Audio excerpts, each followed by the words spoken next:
আমরা তো প্রায়ই শুনি মানে দিনের শুরুটা ভালো হলে নাকি পুরো দিনটাই ভালো যায়। কিন্তু হালাল রডের দি মেরাকেল মর্নিং বইটা মানে এই ধারণাটাকে যেন অন্য মাত্রায় নিয়ে গেছে। হ্যাঁ, একদম। ওখানে বলা হচ্ছে শুধু দিন না, আস্ত জীবনটাই পাল্টে ফেলা যেতে পারে শুধু সকালের প্রথম কয়েকটা মুহূর্তকে ঠিকঠাক কাজে লাগিয়ে। ঠিক তাই। বইটার মূল আইডিয়াটাই এটা, যে প্রতিদিন সকালে যদি কিছু নির্দিষ্ট অভ্যাস নিয়ম করে করা যায়, তাহলে জীবনে শুধু উন্নতি না, একটা আমূল পরিবর্তন আসতে পারে। ব্যাপারটা শুনতে যতটা সহজ লাগছে ততটাই কি পাওয়ারফুল। দেখুন, এটা কোনো ম্যাজিক না। লেখক কিন্তু নিজের জীবনের কঠিন সময় পার করে আর অনেক সফল মানুষের জীবন বিশ্লেষণ করেই এই পদ্ধতিতে পৌঁছেছেন। হুম। আর আজ আমরা এই অভ্যাসগুলো নিয়ে কথা বলবো। উনি এগুলোকে লাইফ সেভার্স নাম দিয়েছেন। এগুলোর গভীরে যাব আমরা, বোঝার চেষ্টা করব কেন এগুলো কাজ করে। লাইফ সেভার্স নামটা বেশ ইন্টারেস্টিং। এটা তো 6টা অভ্যাসের প্রথম অক্ষরগুলো দিয়ে তৈরি, তাই না? হ্যাঁ, ঠিক। চলুন তাহলে এই কাঠামোটা ধরেই এগোনো যাক। শুধু অভ্যাসগুলো কি সেটা জেনেই থামব না, বরং বোঝার চেষ্টা করি এগুলো একটার সাথে আরেকটা কিভাবে জুড়ে আছে।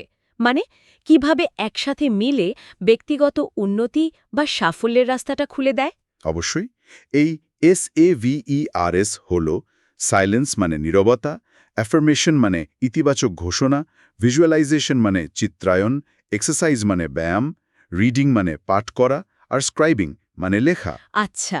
তো প্রথমটা দিয়েই শুরু করা যাক, সাইলেন্স বা নীরবতা। নীরবতা দিনের শুরুতে কিছুক্ষণ একদম চুপচাপ থাকা। এটার গুরুত্বটা ঠিক কোথায়? আজকালকার এই ফাস্ট লাইফে এটা কতটা সম্ভব? দেখুন, ঘুম ভাঙার পরেই তো আমাদের মাথায় এক গাদা চিন্তা ঘুরতে থাকে। কি করতে হবে, কোথায় যাব, কালকের কাজটা বাকি, এইসব। হ্যাঁ, ঠিক। এই মানসিক কোলাহলের মধ্যেই দিনটা শুরু হয়। নীরবতা কিন্তু শুধু বাইরের শব্দ বন্ধ করা নয়, ভেতরের এই যে অস্থিরতা, এটাকেও শান্ত করা। প্রথমটা দিয়েই শুরু করা যাক, সাইলেন্স বা নীরবতা। নীরবতা দিনের শুরুতে কিছুক্ষণ একদম চুপচাপ থাকা। এটার গুরুত্বটা ঠিক কোথায়? আজকালকার এই ফাস্ট লাইফে এটা কতটা সম্ভব? দেখুন, ঘুম ভাঙার পরেই তো আমাদের মাথায় এক গাদা চিন্তা ঘুরতে থাকে। কি করতে হবে, কোথায় যাব, কালকের কাজটা বাকি, এইসব। হ্যাঁ, ঠিক।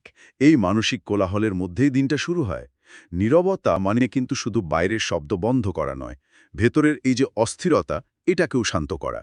এটা হতে পারে কয়েক মিনিটের জন্য একটু মেডিটেশন করা, বা শুধু গভীর শ্বাস নেওয়া, বা ধরুন জানলার ধারে বসে একটু প্রকৃতির শব্দ শোনা।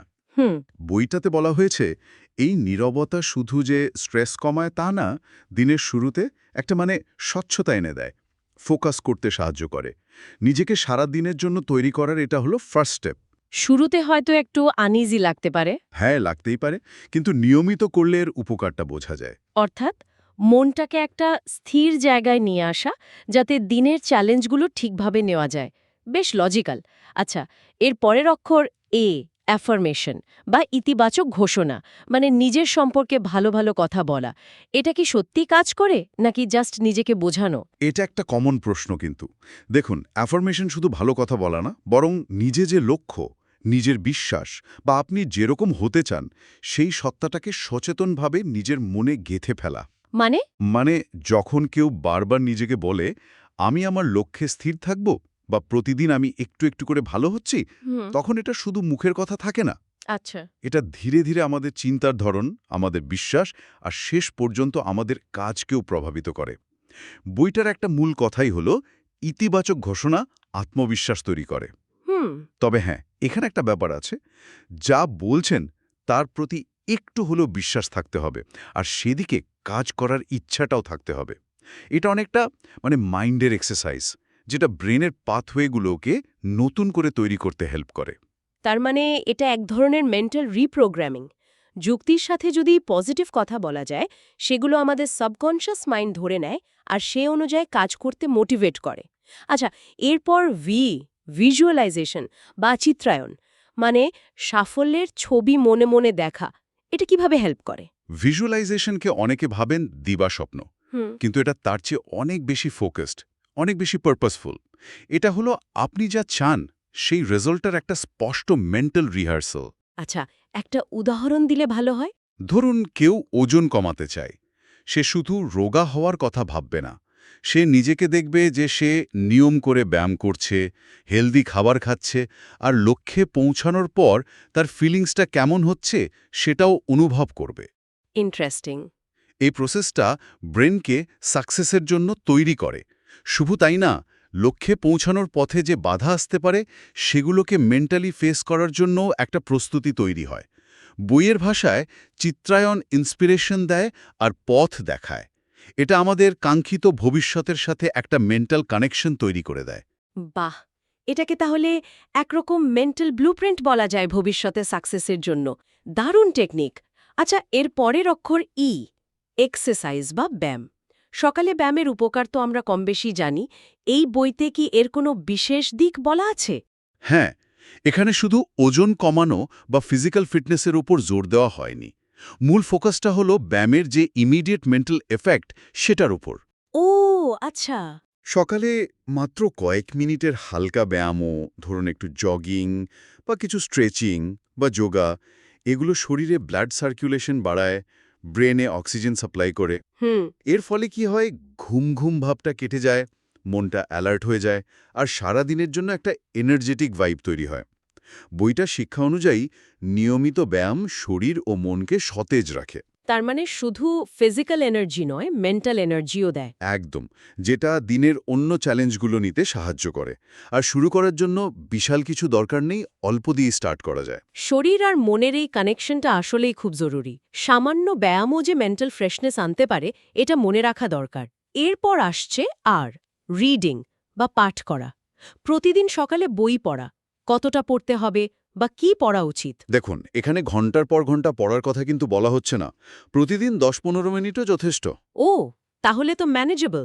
হ্যাঁ, মূল উদ্দেশ্য হল সেলফ ইমপ্রুভমেন্ট বা নলেজ গেইন করা। সেটা হতে পারে কোনো ইন্সপিরেশনাল বইয়ের কয়েক পাতা, বা নিজের কাজ রিলেটেড কোনো আর্টিকেল, বা ধরুন কোনো সাকসেসফুল পার্সনের বায়োগ্রাফি। হুম। লক্ষ্যটা হলো প্রতিদিন অল্প অল্প করে নতুন কিছু শেখা, একটা নতুন পার্সপেক্টিভ পাওয়া। বইটার একটা খুব সুন্দর কথা হলো, প্রতিদিন পড়া মানে প্রতিদিন শেখা। বাহ। এই ছোট অভ্যাসটা লং টার্মে কিন্তু জ্ঞানের পরিধি অনেক বাড়িয়ে দেয়, চিন্তার গভীরতা আনে, নতুন আইডিয়া জেনারেট করতেও হেল্প করে। এটা অনেকটা ব্রেনের জন্য নিউট্রিশিয়াস ফুড সাপ্লাই করার মতো। প্রতিদিন অল্প করে হলেও শেখা, এই কনসিস্টেন্সির পাওয়ারটা বিরাট হতে পারে। আচ্ছা, আর একদম শেষে স্ক্রাইবিং বা লেখা, এটা কি ডায়েরি লেখার মতো? এর স্পেসিফিক বেনিফিট কি? হ্যাঁ, এটাকে জার্নালিং বা ডায়েরি লেখা বলা যেতে পারে।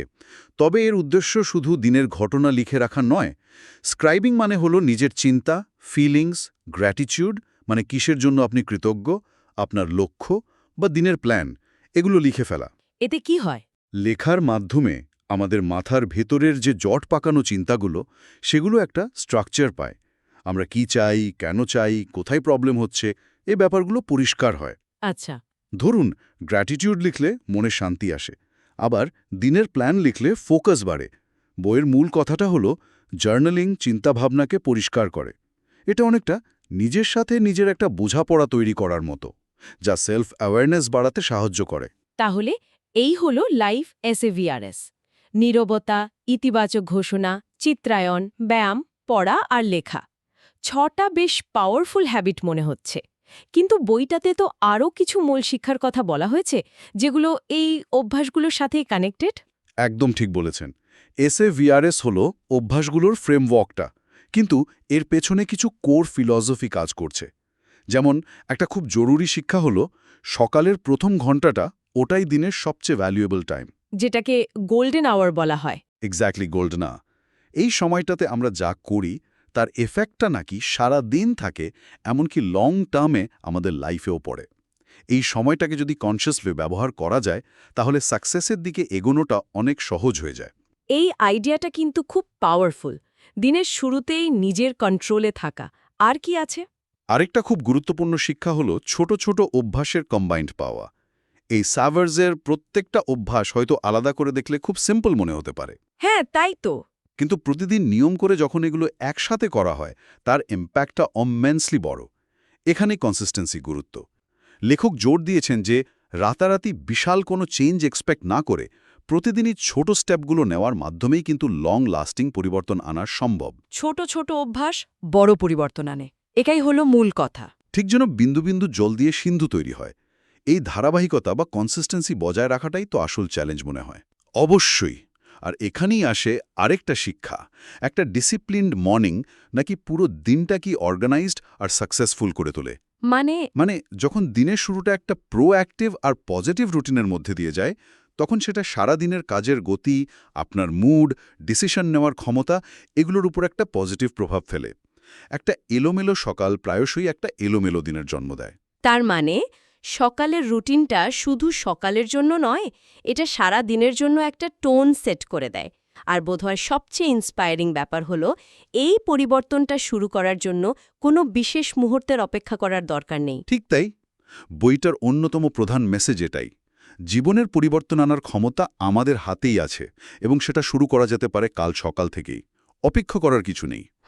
গুলো হলো সেই টুলস যেগুলো ব্যবহার করে আমরা নিজেদের জীবনের কন্ট্রোল নিতে পারি।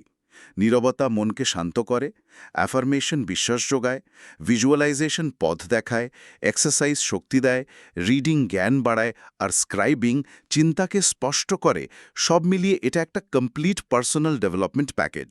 তাহলে পুরো আলোচনা থেকে যা বোঝা গেল সেটা হলো, হাল অ্যালরডের দ্য মিরেকল মর্নিং শুধু কিছু ভালো অভ্যাসের লিস্ট নয়, বরং এটা একটা ফিলসফি। নিজের দিনের প্রথম সময়টাকে সচেতনভাবে নিজের উন্নয়নে ব্যবহার করে জীবনের সব ক্ষেত্রে, মানে সেটা চাকরি হোক, সম্পর্ক হোক, স্বাস্থ্য বা মানসিক শান্তি, একটা গভীর পজিটিভ চেঞ্জ আনা সম্ভব। আর এই লাইফস SAVRS অভ্যাসগুলো একসাথে কাজ করে এই পরিবর্তনটাকে রিয়ালিটিতে আনে। কারণ যারা এটা সিরিয়াসলি ফলো করেছেন তারা তাদের জীবনে প্রায় মিরাকলের মতো চেঞ্জ দেখতে পেয়েছেন।